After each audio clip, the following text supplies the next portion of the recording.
За гişүүдтэй өдрийн мэнд хүргэе. Хүний үйлчлэлийн үзүүлэлтийг сайжруулах зорилт 67.9 буюу хамгийн бага харагдаж байгаа. Энтэй холбоотой нэг 4 асуулт асууя. Энэ Монгол улс хөгжлийн бэрхшээлтэй хүний эрхийн асуудлаар олон улсын бас нэлээд олон конвенц гэрээ товхогт нэгдэж гарын үсэг зурсан байгаа. 1969 он гэхээр бүхэлбэрийн ялгуурлан гадуурхлыг устгах тухай конвенц хэрэгжил тайлагналт бол ингээд бас харагдахгүй хин хариуцдаг юм. 74 онд иргэний болон улс төрийн эрхийн тухай олон улсын пакт, эдийн засгийн нийгэм соёлын эрхийн тухай пакт, 1990 он болохоор хүүхдийн эрхийн конвенц гэдэг энэ бүх бичиг баримтан дотор ухаад тайлангуудын зарим нь 5 жил тутам 4 жил тутам нөөбийн хүний эрхийн хороороо явдаг, тайлагнадаг. Хөгжлийн бэрхшээлтэй хүмүүсийн асуудал нь дандаа хэрэгжилт дутуу ингээд одоо эсвэл мэдээлэл нь бүрхэг ч юм уу юм байгаад байгаа. Энэ асуудал энэ хөгжлийн бодлого төлөвлөлтийн тухай хуулийн 5-22 заасан дагуу зарчмаараа одоо дэлхийн нийтийн болон хөгжлийн чиг хандлагад нийцсэн байх зарчим гэж тусгаад энэ дээр олон улсын гэрээ конвенцээр хүлээсэн үүргийн дагуу одоо уялдуулна гэж байгаа. Тэгээ тайлангаас нь харахаар энэ олон улсын гэрээ конвенцтэй холбоотой юм хаана нь жоргуулдгийн юусоо байхгүй. Тэр энийг хэн хариуцах юм бэ? Энэ дээр ямар нэгэн хариулт тодорхой юм авмаар байна. За тэгээ бүр ухаад үзэхээр зарим байгууллагын яг энэ хөгжлийн бэрхшээлтэй хүмүүсийн асуудал ч юм уу хүний эрхийн асуудлыг үзэхээр холбогдох тайлан ирээгүй энэ төр гэж харагдаж байгаа байхгүй. Та нар өөрсдөө харах юм бол нэлээд юм дотоо байх шүү байна. За одоо бүр лавшруулъя. Хоёрдугаар асуулт нь хүний хамгийн анхны хэрэгцээ бол орон байр, хоол хүнс гэд явдаг тий. Манад жишээлбэл өнөөдөр хөгжлийн бэрхшээлтэй нөгөө 110 гаруй хүний чинь 13% нь л орон сууц байранд одоо хамрагдсан байна штэ. Үлзэн хүмүүс нь бол ингээд зарим төрөөсийн байран, зарим нь айлд, зарим нь айлын хашаан, зарим нь орон гэр байхгүй. Тэгэхээр энэ хүмүүсийн асуудлыг ер нь ингээд яахан анхаарах юм уу, анхаарахгүй юм уу те. Уг нь бол 23 онд барилга хот байгуулалтын сайд, хөдөлмөр нэмийн хамгааллын сайдын хөгжлийн бэрхшээлтэй иргэнийг орон сууцаар хангахад дэмжлэг үзүүлэх хөтөлбөр гарсан байна. Энэ хөтөлбөрийн хэрэгжилтийг асуумаар байна. Хоёрдугаар асуултанд бүр тодруулаад.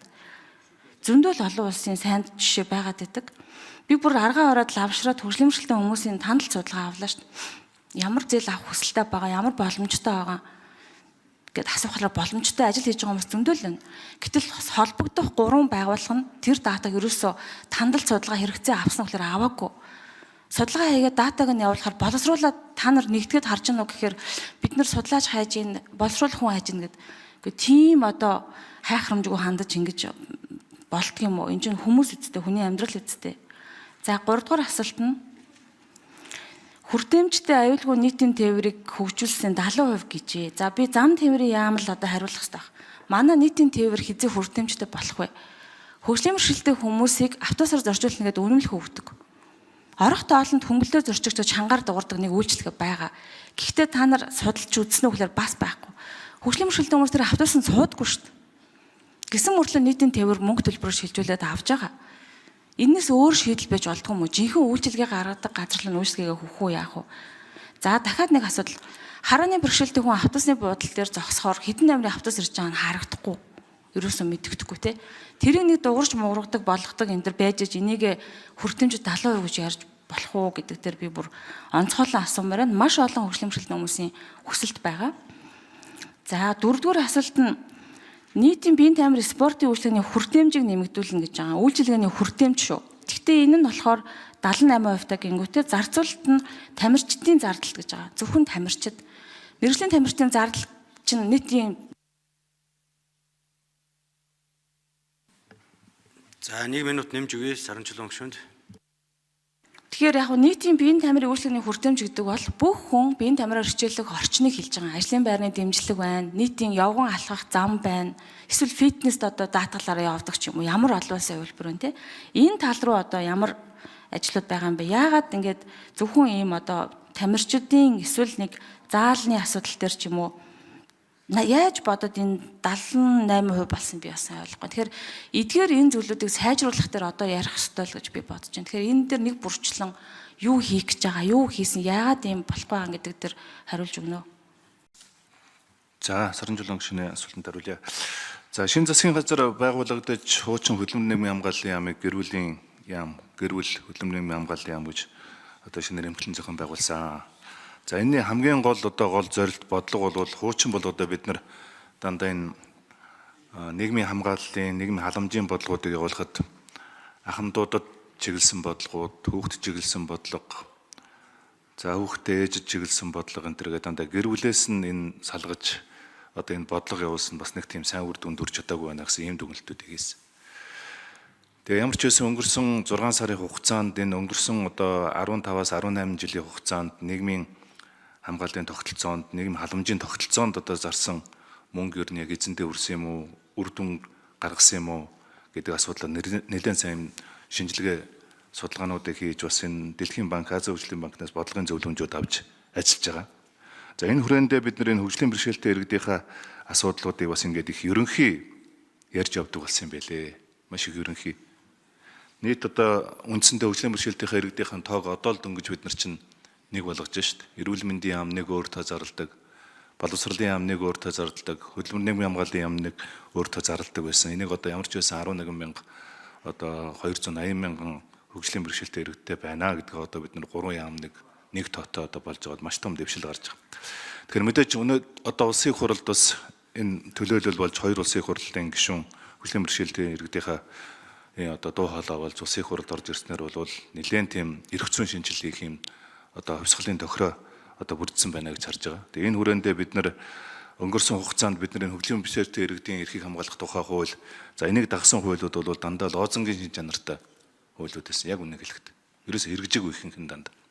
Тэгэхээр яагаад хэрэгжээгүйн гэдэг асуудлууд мэдээж л одоо эргэл нөгөө төсөв мөнгөний асуудлууд, санхүүгийн асуудлууд, хүний нөөцийн асуудлууд, бодлого зохицуултын асуудлууд гэдэг олон одоо яамдын уялдаасын асуудлаас болж одоо энэ тодорхой одоо бодлогын өөрчлөлтүүд гарч чадаагүй. Тэгээ энэ хугацаанд одоо бид нар энэ олон улсад нэгдсэн конвенцээс ахуулаад, конвенцээр хүлээсэн үүргээс ахуулаад одоо ингээд энэ удахгүй улсын хурал дээр одоо хөгжлийн бэрхшээлтэй иргэдийнхаа эрхийн тухай хуулийг дагуулж бас одоо нэлээд тийм багц 5-6 хуулиудыг өргөн барихаар ингэж ажиллаж байна. Тэгээ эх 3 жил бол бас хөгжлийн бэрхшээлтэй иргэдийн чиглэлөө одоо төрийн бодлого яг зорилттой бүлэгтээ үрсэн ийм одоо бодлого байх болов гэж бодож байна. Давхар одоо бид нар энэ хуулиа дагуулж яг хөгжлийн бэрхшээлтэй иргэдэд Монгол улсын төрөөс үзүүлж байгаа одоо нийгмийн хамгааллын тогтолцооны зураглалуудаа бас та хийж байгаа. Энэ талаар таас мэдээлэлтэй байгаа. Би бас байнгын орон дээр энэ тогтолцооны зураглалын эхний загваруудыг бас танилцуулсан. Тэгээд их тодорхой агч дэвшил гарах болов уу гэсэн ийм зорилттой тавьж л одоо бид нар ажиллаж байна. За зам тээврийн яамнаас төрийн нарийн бичгийн дарга Батболд 2 дугаар эндрээс хариулт өгье.